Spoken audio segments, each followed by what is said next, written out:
Quando a gente pensa em siciliano, o que vem na cabeça? Para muita gente é aquele sotaque de filme de máfia, né? Mas olha, essa imagem, apesar de famosa, esconde uma realidade muito, mas muito mais rica. A verdade é que o siciliano talvez não seja nada daquilo que a gente imagina.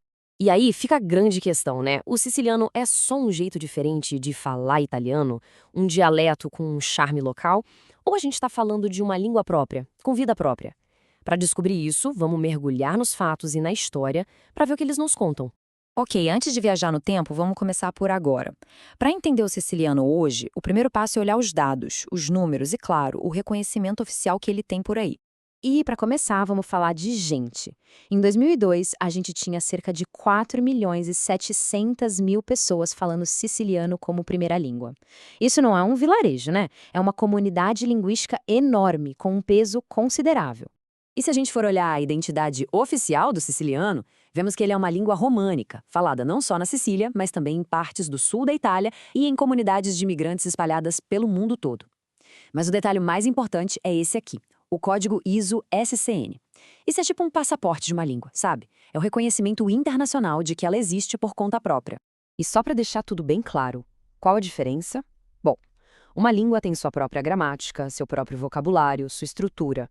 Já um dialeto é uma variação dentro de uma língua maior.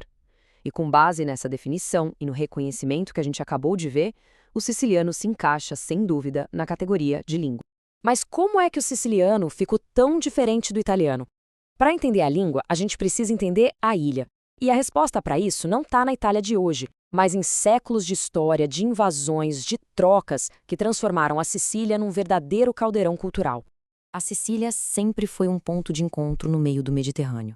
Então, enquanto o italiano se desenvolvia a partir do latim lá na península, o siciliano estava, bem, absorvendo de tudo um pouco. Ele pegava palavras e jeitos de falar de todo mundo que passava por ali, e com isso foi criando uma identidade completamente nova. Pensa na história do siciliano como se fossem camadas. Começou com o grego e o latim, claro. Depois veio uma influência árabe fortíssima. Aí chegaram os normandos trazendo o francês.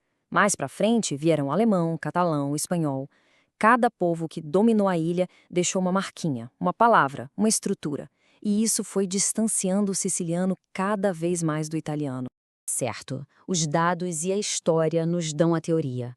Mas a prova final, a prova de fogo, está no som. Que tal a gente colocar o siciliano e o italiano lado a lado para ver o que acontece? É agora que a gente vai ver na prática a diferença gritante entre os dois.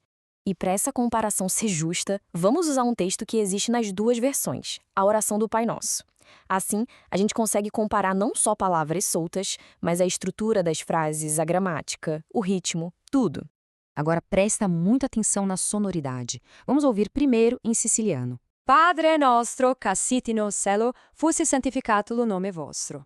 Agora a mesma coisa em italiano. Padre nostro, che sei nel cielo, sia santificato il tuo nome. Gente, a melodia, as palavras, a construção é outro mundo. Não é só sotaque, de jeito nenhum. São palavras diferentes, verbos diferentes. A diferença é clara como água. Bom, depois de olhar os dados, a história e principalmente depois de ouvir essa comparação, o veredito fica bem óbvio, né? Todas as evidências apontam para a mesma direção. A conclusão dos linguistas é bem direta ao ponto. A língua siciliana é distinto o suficiente do italiano comum para ser considerada uma língua diferente. Simples assim. Ela tem história, estrutura e vocabulário para ser considerada uma língua por direito próprio. Tá, mas e daí? Por que isso é tão importante? Porque reconhecer o siciliano como uma língua é, na verdade, reconhecer a história única da Sicília. É entender que essa língua é um tesouro cultural, um registro vivo de séculos de encontros entre a Europa e o Oriente Médio. É muito mais do que um dialeto, é a voz, a identidade de um povo. E isso nos deixa com uma última reflexão. Quando a gente chama uma língua de só um dialeto, será que estamos só fazendo uma classificação errada? Ou será que, sem querer, a gente acaba apagando capítulos inteiros da história e da cultura que essa língua carrega? A resposta para isso diz muito sobre como a gente valoriza a diversidade do nosso mundo.